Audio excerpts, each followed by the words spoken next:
Je pense que tu es la réponse à des questionnements d'une personne quelque part dans ce monde. Je pense que tu as la solution à un problème et je pense qu'il reste qu'une seule chose. Il faut que tu fasses une seule chose. Si tu veux savoir ce que c'est, bah regarde la vidéo.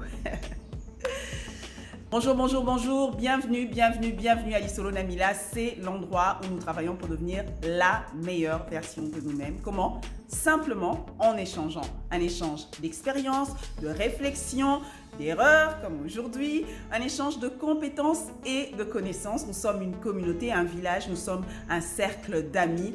Bienvenue si c'est la première fois pour vous de nous rejoindre. Je vous invite à liker cette vidéo, ça va m'encourager, je sais, je suis un peu égoïste, mais surtout à souscrire, ça c'est pour vous, comme ça vous pourrez recevoir toutes les notifications à chaque fois qu'on va uploader des vidéos sur cette chaîne. Nous sommes aussi sur Facebook et sur Instagram, donc n'oubliez pas de nous suivre, parce qu'il y a certaines annonces, il y a certains sondages, il y a certains sujets, on vous demande des sujets à partager et tout ça, et ça vous pouvez le faire là-bas, mais vous pouvez aussi le faire ici, dans la section de commentaires, ici en bas. N'hésitez pas de communiquer, dites-nous quand vous n'êtes pas d'accord avec ce que je dis, dites-nous quand vous êtes d'accord, dites-nous quand vous avez des exemples, des expériences, si vous avez vécu ça, si vous avez un contre-exemple, s'il vous plaît, dites-le nous. Pourquoi? Parce que c'est un échange, en fait c'est pas moi qui vous parle, moi j'ai envie d'apprendre de vous et les autres ont besoin surtout d'apprendre de vous. Si vous n'aimez pas la vidéo, vous pouvez disliker, c'est pas grave, au moins on saura quel est votre avis. Ah, c'est un plaisir d'être avec vous. Et comme vous avez vu dans le titre et dans l'intro, on va parler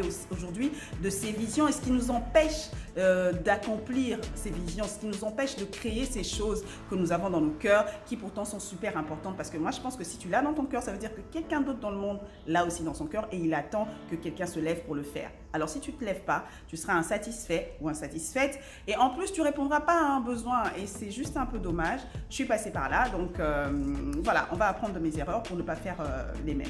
Quand je parle de vision, c'est vraiment pas qu'une entreprise, c'est pas que quelque chose qui va te rapporter de l'argent. Oui, il y a les entreprises parce que ça te rapporte de l'argent et ça répond à un besoin. Il y a des commerces, il y a des industries, mais il y a plus aussi. Il y a les ONG, il y a juste des regroupements. Tu peux avoir à cœur de faire un regroupement pour ta famille, pour que vous vous retrouviez, pour que vous parliez. Tu peux avoir à cœur, je sais pas moi, de faire un regroupement pour les personnes âgées. Tu as l'impression que peut-être il y a des personnes âgées qui sont intéressées par la peinture et tu voudrais les regrouper autour de leur passion. Je sais pas moi, inviter des artistes peintres dans, je sais pas moi, dans leur milieu ou dans la maison de retraite où ils sont, si vous êtes en Europe ou dans d'autres continents. Donc moi, je t'encourage. Si tu n'as pas de vision, fouille dans tes frustrations, ceux qui t'énervent tout le temps.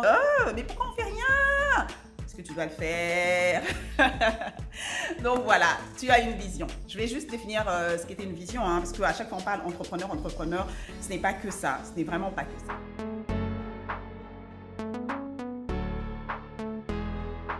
Parlons maintenant de la chose qui te sépare de la réalisation, qui te sépare de la matérialisation de tes projets, de ta vision, de ce que tu as à cœur.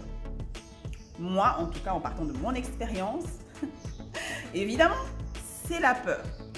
C'est la peur. C'est la peur. Je sais, tu vas essayer de rationaliser, tu vas me donner des explications. Moi aussi, je vais te parler de ces explications parce que je me les suis données, je les ai données à plein de gens qui m'encourageaient. Et en fait, en me mettant devant mon miroir et en me disant la vérité, je me suis dit, Mila, c'est la peur. Alors, la peur, oui, mais la peur de quoi? Moi, j'ai essayé de catégoriser les trois choses qui me faisaient le plus peur. D'abord, c'était évidemment le nerf de la guerre, l'argent. J'avais peur parce que je me disais que je n'avais pas d'argent. Je n'avais pas d'argent. Mon père me disait, écoute, il faut que tu fonces, il faut que tu fasses ça, il faut que tu fasses ça, tu as telle idée. Je dis, papa, Jean, j'ai 17 ans, ok, on gagne. Je dis là, Jean, il y a des familles où les enfants de 17 ans ont des comptes en banque, ils ont des millions, ils ont des ceci. Papa. Mais bon, c'est papa, donc voilà. Je disais juste, ouais, mais j'ai pas d'argent, mais tu sais bien que j'ai pas d'argent. J'ai juste laissé tomber parce que je n'avais pas d'argent et je trouvais ça irréaliste de s'engager dans un projet comme ça sans avoir l'argent. Mon deuxième projet, c'était d'aller dans les écoles. C'est toujours au sujet du journalisme. C'est bizarre parce que le premier projet, quand je l'ai fait, je rêvais même pas d'être journaliste. J'espérais devenir avocate, mais bon. Le deuxième projet, par contre, j'étais déjà en école de journalisme et je me disais, ok, On peut aller dans des écoles, faire des conférences, on va dire aux enfants, voilà, il y a l'opposition, il y a ceci, il y a les intérêts économiques, il y a le pouvoir, mais vous pouvez toujours suivre ces chaînes et savoir réfléchir pour tirer le meilleur de l'actu. De toute façon, l'actu sera difficilement neutre. Mais j'ai eu peur d'une chose. Je me suis dit, je suis loin de finir mon école de journalisme. Je passais pas à la télé, je travaille pas dans un média. Du coup, comme j'ai pas de légitimité, il faut que j'invite quelqu'un. Mais en réalité, j'ai pas le bras long, donc je connais pas les gens.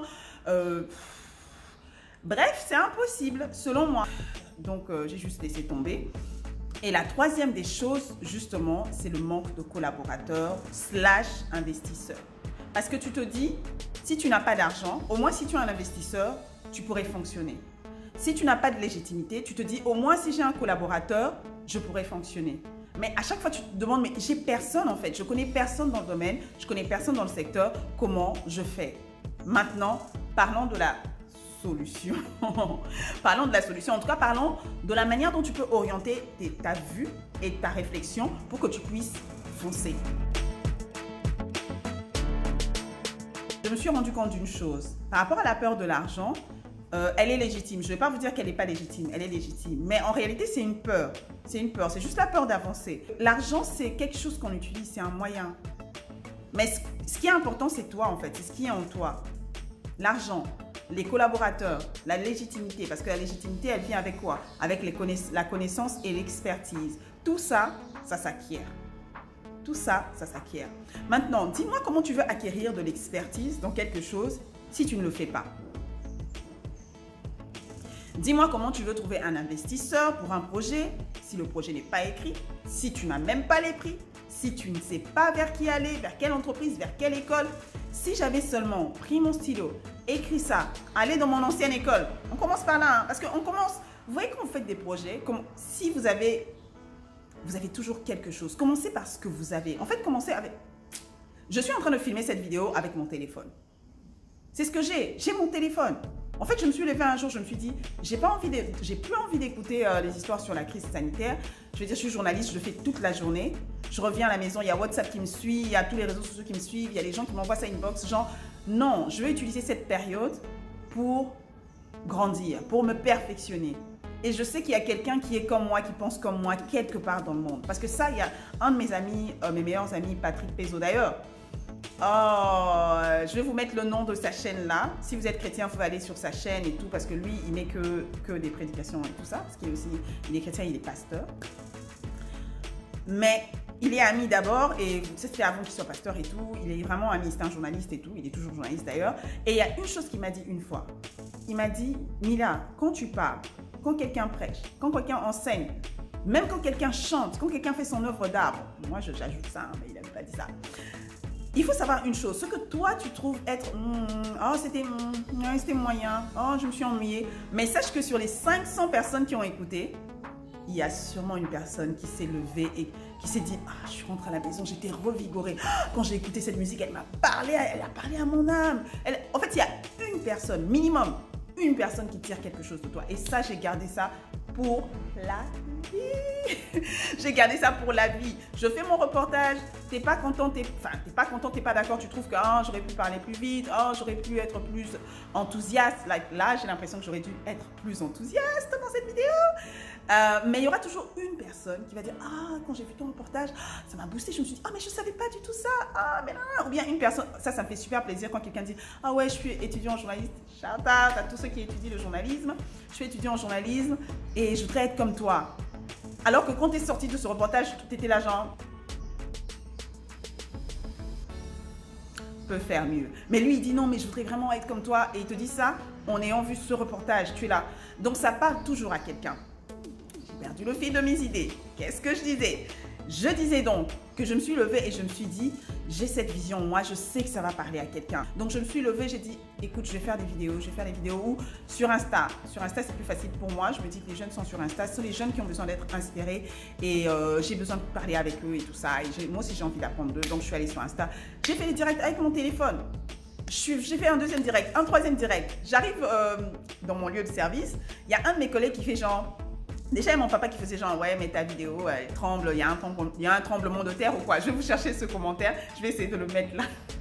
Mon père, oh my God, c'est un perfectionniste. Et j'étais là, papa, j'ai que mon téléphone et moi. Et je marchais pour aller au boulot. Hein. C'était genre mes 15 minutes, 20 minutes pour marcher et aller au travail. C'est là que je faisais mes lives. Et lui, il m'a dit, écoute, j'ai un Osmo.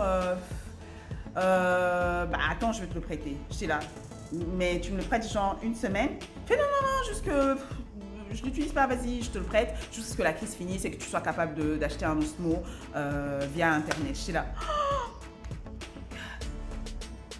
Tu vois, limite, j'ai même pas demandé.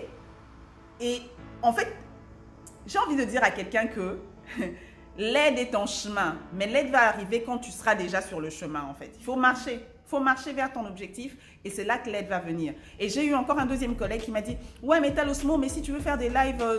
Déjà, c'est lui qui m'a dit « Ouais, mais tu veux pas faire des lives, tu veux pas faire des vidéos sur YouTube ou des vidéos à garder, en fait. » Parce que nous, on n'a pas toujours le temps d'être là en live. Je me suis dit « Ouais, ok, je peux faire ça et tout. » Il dit ben, « Moi, j'ai un trépied, je peux toujours te donner, comme ça, tu peux utiliser avec l'Osmo qu'on t'a prêté. » J'étais là « Tu es sûr? » Oui.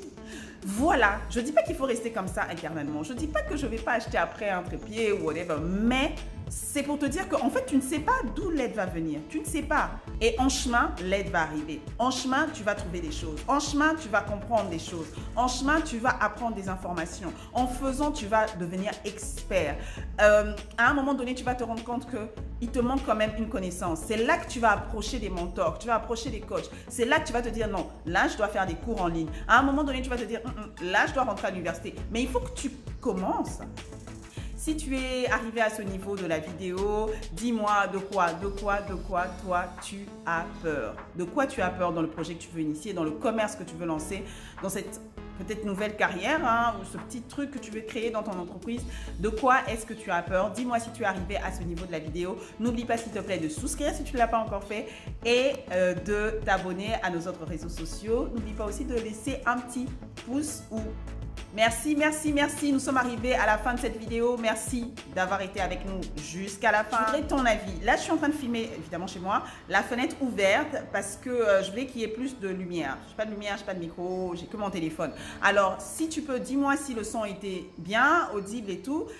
Comme ça, je saurai la prochaine fois si j'ouvrirai la fenêtre ou si je fermerai. Après, il y a un autre problème parce que j'ai enlevé aussi le petit grillage là et du coup, il y a des mouches un peu.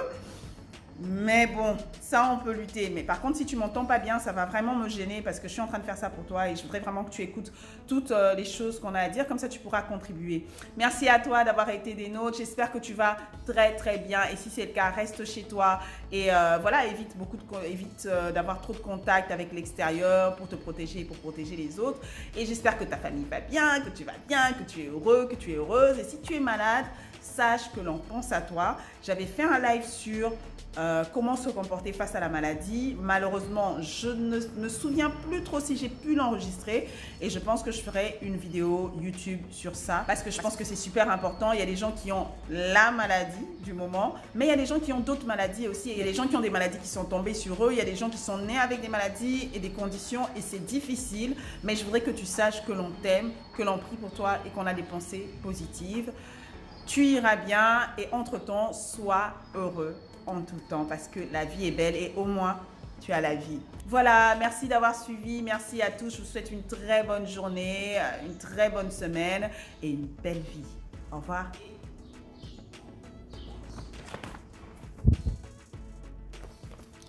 Bon, en tout cas, hein, que Dieu me fasse grâce que je trouve une lumière parce que là, voilà. Monsieur Mouche, ce qui Madame Mouche. Nalobi, hein? Oh.